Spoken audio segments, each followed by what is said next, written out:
किसी ने बड़े ही कमाल की बात कही है, मैं तोड़ लेता अगर तू गुलाब होती, मैं जवाब बनता अगर तू सवाल होती। सब जानते हैं मैं नशा नहीं करता, मगर मैं भी पी लेता अगर तू शराब होती। जी हाँ दोस्तों, मैं राजेंद्र कुमार लेकर आया हूँ एक सच्ची प्रेम कहानी। तो आइए शुरू करते हैं।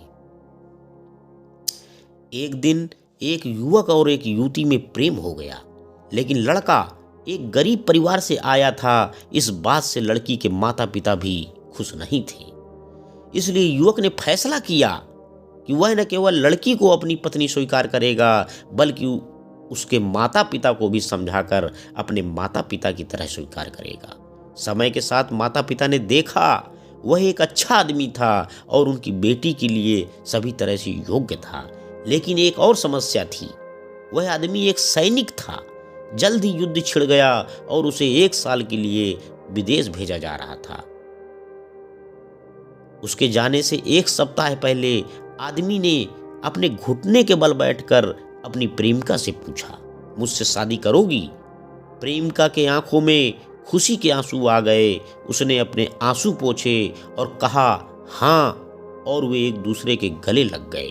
वे इस बात पर सहमत हुए कि जब वह 1 साल में वापस आएगा तो वे शादी कर लेंगे। लेकिन एक बड़ी त्रासदी हुई। उसके जाने के कुछ दिनों बाद लड़की का एक बड़ा एक्सीडेंट हो गया। ये एक्सीडेंट गाड़ियों के आमने सामने की टक्कर थी। जब वह अस्पताल में जागी तो उसने अपने माता पिता को रोते हुए देखा। तुरंत वह जान गई कि कुछ गड़बड़ है। बाद में उसे पता चला कि उसे ब्रेन इंजरी है। उसके चेहरे की मांसपेशियों को नियंत्रित करने वाले उसके मस्तिष्क का हिस्सा क्षतिग्रस्त हो गया है। उसका कभी सुंदर सा प्यारा दिखने वाला चेहरा अब विकृत हो गया था। खुद को आईने में देखकर वह रो पड़ी। कल मैं सुंदर थी, एक परी जैसी थी, आज मैं एक राक्षस हूं। उसका शरीर भी बहुत सारे बदसूरत घावों से भरा हुआ था। वो खूब रोती और फिर उदास हो जाती। एक दिन उसने अपने मंगेतर को उनके वादे से मुक्त करने का फैसला किया। वह जानती थी कि वह उसे अब और नहीं चाहेगा।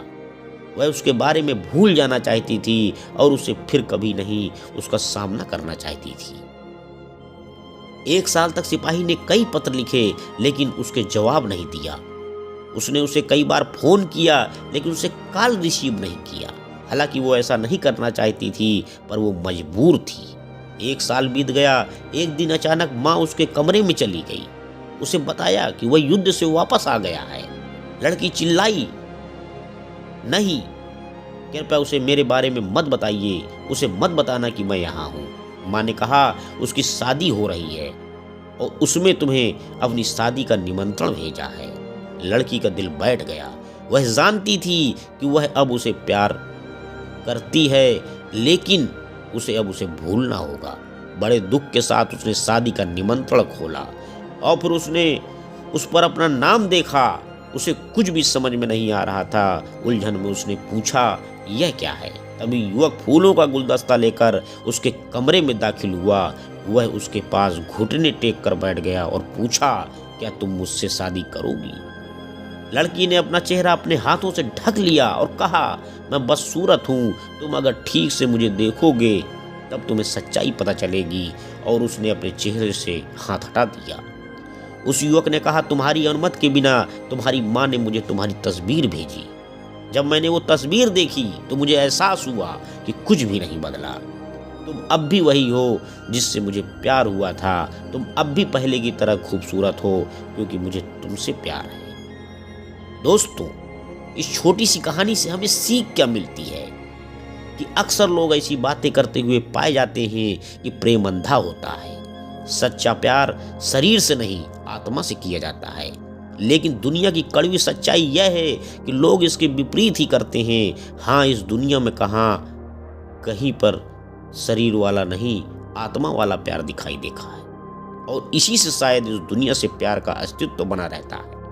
अंत में दोस्तों, मैं बस यही कहना चाहता हूँ कि हमने जब कभी भी खुशी महसूस की, हर कदम पे आपकी कमी महसूस की, दूर रहकर भी आपकी चाहत कम न हुई, यह बात हमने दिल से महसूस की। धन्यवाद दोस्तों, आपका दिन शुभ हो। मेरे YouTube चैनल को लाइक और सब्सक्राइब करें।